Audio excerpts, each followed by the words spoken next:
आज हम इयत्ता 7वीं कक्षा की हिंदी विषय का मुक्ति का प्रतिदान यह पाठ पढ़ने जा रहे हैं। इस कहानी के माध्यम से कहानीकार ने लालच से दूरी बनाए रखने एवं किए गए उपकार के बदले प्रत्युपकार को रेखांकित किया है। विचार मंथन, कृतज्ञ बनो, कृतज्ञ नाही।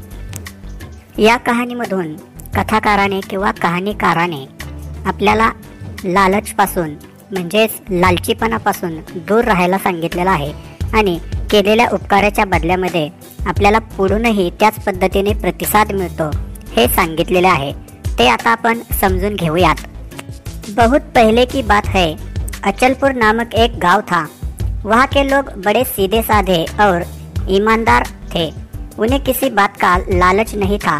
धन दौलत, सोना चांदी, रुपए पैसे का महत्व हर युग में ही रहा है।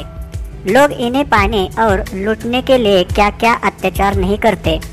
उन्हीं दिनों दो व्यक्ति महात्मा ज्ञानी जी के पास सोने के सिक्कों से भरी एक थैली लेकर उपस्थित हुए। दोनों ही थैली से मुक्ति पाना चाहते थे। खूप दिवसांपूर्वीची गोष्ट आहे। अचलपूर नावाचे गाव असतं। तेथील लोक खूपच साधे असतात आणि इमानदार असतात। त्यांना कोणत्याही बाबतीचं किंवा गोष्टीची लालच म्हणजेच लालचीपणा नव्हता। संपत्ती, सोने चांदी, रुपये पैसे यांचं महत्त्व प्रत्येकच युगामध्ये किंवा काळामध्ये असतं, पण या लोकांना त्याचं काही महत्त्व नव्हतं।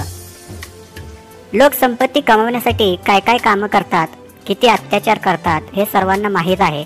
आणि या काळामध्ये दोन माणसं महात्मा ज्ञानी यांच्याजवळ येतात आणि त्यांच्या हातामध्ये दोन थैल्या असतात। या दोन्हीही थैल्यांपासून त्यांना मुक्ती पाहिजे असते, म्हणजेच स्वतंत्रता पाहिजे असते। त्या थैल्या त्यांना कोणाला तरी दान करावायच्या असतात। समस्या यह थी कि उन दोनों में से कोई भी उस धन को लेने के लिए तैयार नहीं था। उन दोनों ने अपने दामादों को सिक्कों से भरी वह थैली दान दहेज में देना चाहा तो उन्होंने भी यह कहकर लेने से साफ मना ही कर दिया कि दहेज लेना बिल्कुल अनुचित है। उन्होंने कहा, यह एक सामाजिक अपराध है। दहेज लेना और देना दोनों ही गैर जरूरी और अमान्य है। कन्या एक रत्न है, उसके साथ दहेज लेने वाला अक्षम्य और कठोर दंड का भागीदारी होता है। इसके अतिरिक्त दान उसे लेना चाहिए जिसको उसकी जरूरत हो। अतः हम यह दान नहीं ले सकते। अडचण ही होती की त्या दोघांपैकी कोणीही ते धन स्वीकारत नव्हतं।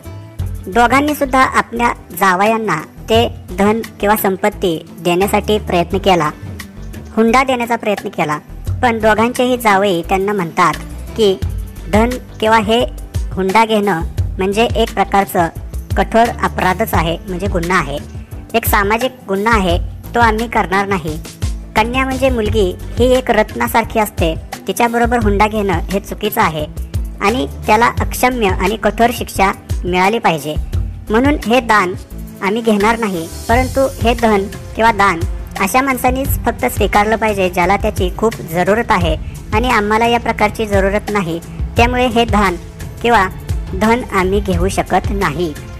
अब ज्ञानी जी के सामने भी यह विकट समस्या थी। उन्होंने अपने शिष्यों को बुलाकर यही प्रश्न किया, यह चकाचौंध करने वाला धन किसको दिया जाए। एक ने कहा, यह संपत्ति इस देश के राजा को सौंप दी जाए, क्योंकि वही इस देश और धरती का स्वामी है। आता महात्मा ज्ञानी यांच्या समोर ही संकट किंवा ही समस्या असते। त्यांनी आपल्या शिष्यांना बोलावलं आणि प्रश्न विचारला की हे धन कुणाला दिलं पाहिजे। एकाने सांगितलं की ही संपत्ती देशाच्या राजाला द्या, कारण तोच या देशाचा आणि येथील जमिनीचा, इथे राहणाऱ्या सर्व माणसांचा स्वामी है। राजा के पास यह संपत्ति जाएगी तो वह अपने लिए थोड़े ही रख लेंगे। इस संपत्ति से समाज की भलाई का ही कोई काम करेंगे। यह संपत्ति राजा को देंगे तो वे हमें खुश होकर हमारा सम्मान भी कर सकते हैं। पुढे तो शिष्य म्हणतो, राजाजवळ ही संपत्ती गेल्यानंतर राजा काय स्वतःसाठीच ती संपत्ती ठेवून घेणार नाही। तो समाजाच्या भल्यासाठी म्हणजे चांगल्यासाठी एखादं काम या संपत्तीमधून करेल आणि ही संपत्ती राजाला दिल्यामुळे आपल्यावरती राजा खुश होईल आणि आपल्याला सन्मान सुद्धा देईल।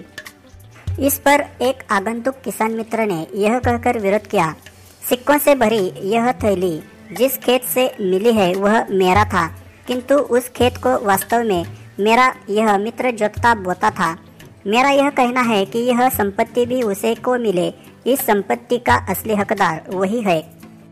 यावर एक शेतकरी मित्र असं म्हणून विरोध करतो की नाण्यांनी भरलेली ही पिशवी किंवा थैली ज्या शेतातून मिळाली ते शेत माझं होतं, परंतु खरं तर ते शेत कष्ट करण्याचं काम हा माझा मित्र करत होता, त्यामुळे ही संपत्ती त्यालाच मिळाली पाहिजे असं माझं म्हणणं आहे आणि या संपत्तीचा खरे तर तोच हकदार आहे, म्हणजेच त्याचाच या धनावरती हक्क आहे। दूसरे ने विरोध प्रकट किया, अचानक मिली हुई यह दौलत मेरे खून और पसीने की कमाई नहीं है, यह मुफ्त की कमाई है। मुफ्त की कमाई फलदायी नहीं होती, इसलिए मैं इसे स्वीकार करके ईश्वरीय न्याय और संपदा से विमुख नहीं होना चाहता। दुसऱ्याने या गोष्टीला विरोध केला। तो म्हणतो की ही अचानक मिळालेली संपत्ती आहे आणि ती मी कष्ट करून कमावलेली नाही, त्यामुळे फुकट मिळालेली ही संपत्ती आहे आणि फुकट मिळालेली किंवा मुफ्तमध्ये मिळालेली कमाई किंवा संपत्ती चांगलं फळ देत नाही, त्यामुळे मी याला स्वीकार करू शकत नाही आणि हे जर मी स्वीकार केलं तर देवाची कृपा माझ्यावरती राहणार नाही, त्यामुळे मी ही स्वीकारणार नाही। ज्ञानी जी उन दोनों मित्रों के उदात्त विचारों से गदगद हो उठे। अब उनकी प्रश्नवाची दृष्टि अपने दूसरे शिष्य की ओर उठी। उसका उत्तर था, नीति तो यह कहती है कि जब एक वस्तु लेने वाला कोई न हो तो वह वस्तु किसी को दान कर दी जाए। यदि यह दान मुझे ही दे दिया जाए तो आगे की बात उस शिष्य के गले में ही अटक गई। वह गड़बड़ा गया क्योंकि ज्ञानी जी के आँख उसे घूरने लगे थे। महात्मा ज्ञानी या दोन मित्रांच्या विचारांनी खूपच भारावून गेलेले असतात। आता त्यांची प्रश्नार्थक नजर आपल्या दुसऱ्या शिष्याकडे गेलेली असते आणि त्या दुसऱ्या शिष्याचं उत्तर असतं की नीती तर हे म्हणते की ज्यावेळी एखादी वस्तू घेणारा कोणीही नसतो त्यावेळेस ती दानामध्ये दिली पाहिजे, म्हणजे दान केली पाहिजे, आणि जर हे दान मला दिलं तर, पण याच्यापुढे तो काही बोलू शकत नाही कारण महात्मा ज्ञानी त्याच्याकडे खूपच रागावलेल्या नजरेने पाहत असतात। अब तीसरे शिष्य की बारी थी। उसका कहना था इस दौलत को फिर उसी जमीन में गाड़ दिया जाए। इस तरह कोई उस धन को लेने के लिए तैयार नहीं हो रहा था। ज्ञानी जी निराश हो गए। फिर उन्हें एक आशा की किरण दिखाई दी। उनकी आंखों में चमक आ गई। उन्होंने प्रसन्न मुद्रा से अपने सबसे छोटे शिष्य से पूछा, यदि तुम मेरी जगह होते तो कैसा न्याय करते। आता तिसऱ्या शिष्याची वेळ होती आणि त्याचं म्हणणं होतं की ही संपत्ती पुन्हा त्याच जमिनीमध्ये पुरून टाकली पाहिजे। अशा पद्धतीने ते धन कोणीही स्वीकारायला तयार नव्हतं, त्यामुळे ज्ञानीजी निराश झालेले होते। पण त्यांच्या डोळ्यामध्ये एक आशेचे किरण चमकले।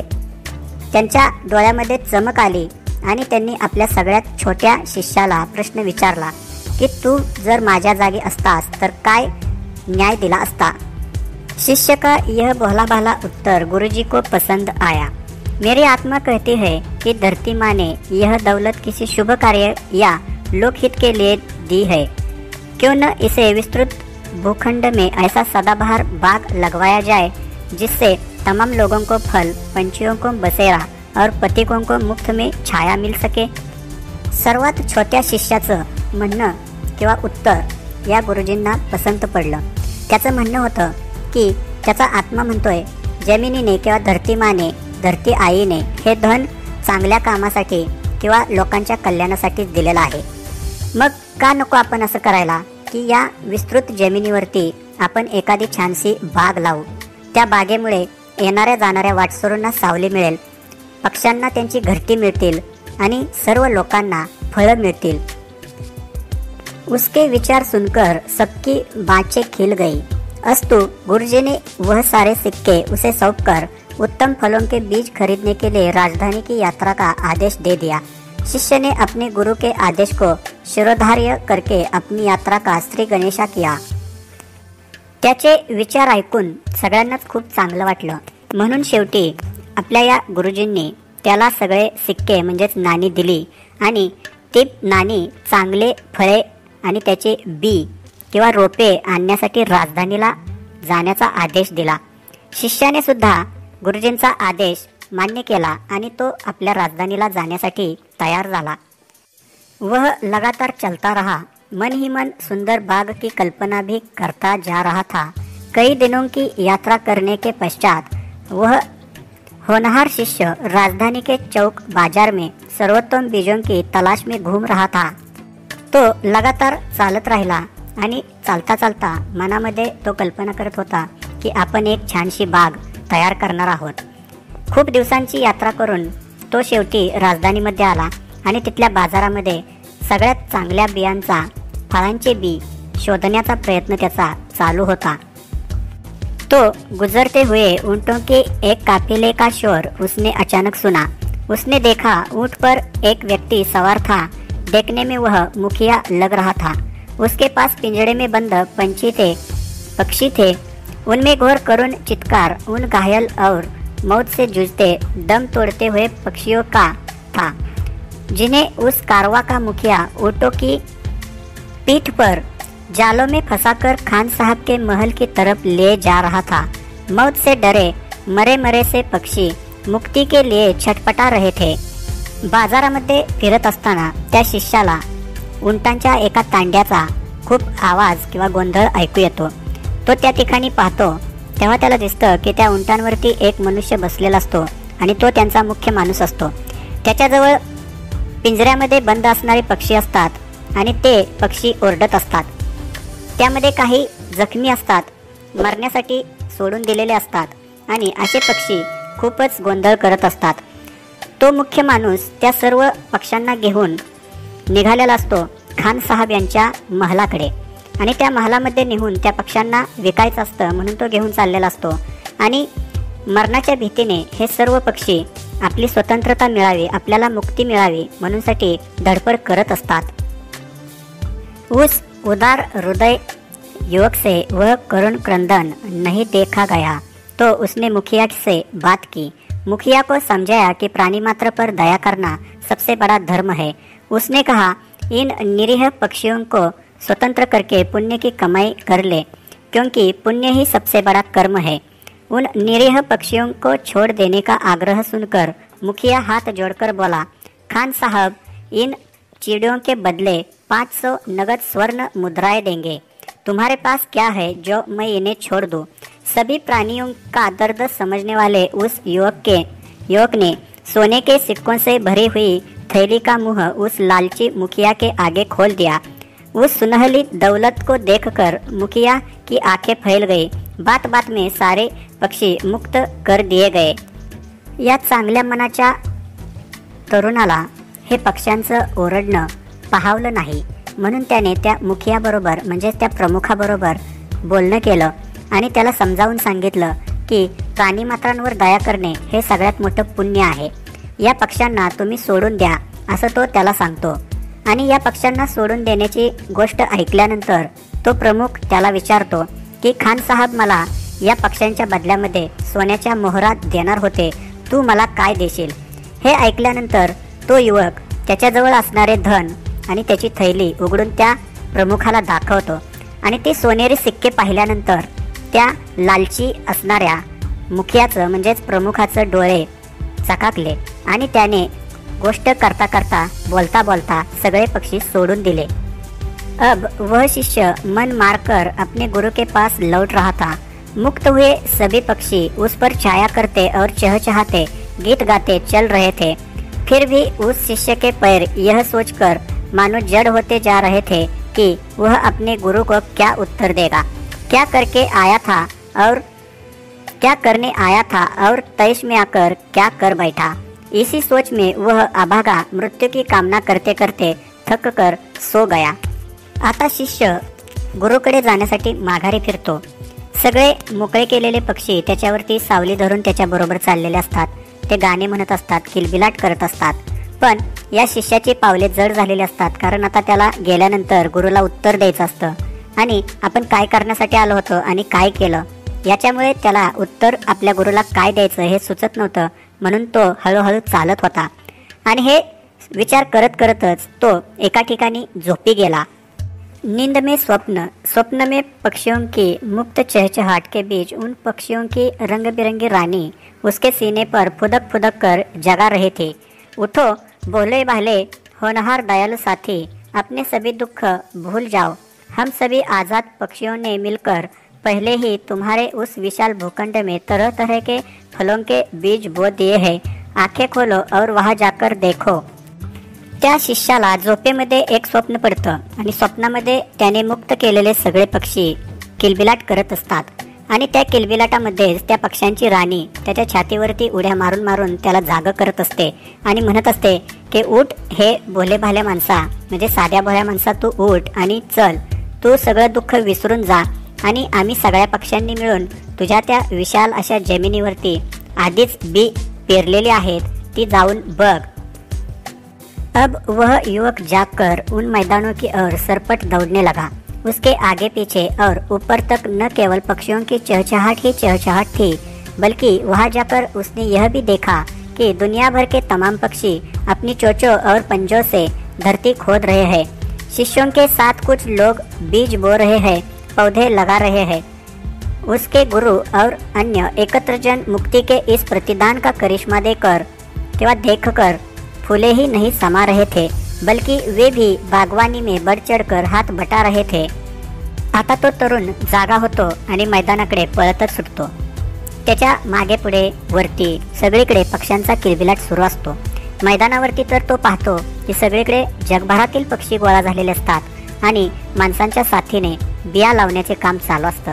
पक्षी आपल्या चोची आणि पंजांनी तिथे जमीन उकरत असतात आणि माणसं बिया लावून किंवा रोपटी लावून बाग तयार करत असतात। हे सर्व पाहून त्याचे गुरु आणि इतरही माणसं या मुक्तीच्या दानामध्ये बडचडकर हात बटा रहे थे, म्हणजे त्यांनी सुद्धा खूप मनापासून काम करायला सुरुवात केलेली असते। हे सर्व होतं कारण या आपल्या शिष्याने या पक्ष्यांना मुक्ती दिलेली असते आणि त्या मुक्तीमधून उतराई होण्यासाठी हे पक्षी या ठिकाणी त्याच्या मदतीला आलेले असतात। शब्द वाटिका, नये शब्द म्हणजे नवीन शब्द आलेले आहेत ते पाहूयात आता आपण। प्रतिदान, बदले में दिया गया दान, म्हणजे एखाद्या गोष्टीच्या ऐवजी दिलेलं दान। महात्मा, सज्जन, सत्पुरुष। चकाचौंध, चमक दमक। क्रंदन, विलाप म्हणजे रडत असणे। आभागा, बदनसीब, ज्याचं नशीब चांगलं नाही असा। करिश्मा म्हणजे चमत्कार। मुहावरे म्हणजेच वाक्यप्रचार। गदगद होना, अत्याधिक खुश होना, आनंदी होणे। बांचे खिलना, खूप प्रसन्न होणे, आनंदी होणे। श्री गणेशा करणे, प्रारंभ करना म्हणजे सुरुवात करणे। आंखें फैल जाना, चकित होना, आश्चर्यचकित होणे। फूला न समाना, बहुत खुश होना, आनंदी होणे। तैश में आना, जोश आवेश में आना म्हणजे जोशात येणं आणि काहीतरी चुकीचं करणं। हाथ बटाना, सहयोग करना, मदद करने। इस तरह से आज हमने इयत्ता 7वीं कक्षा का हिंदी विषय का मुक्ति का प्रतिदान यह पाठ पढ़ा। धन्यवाद।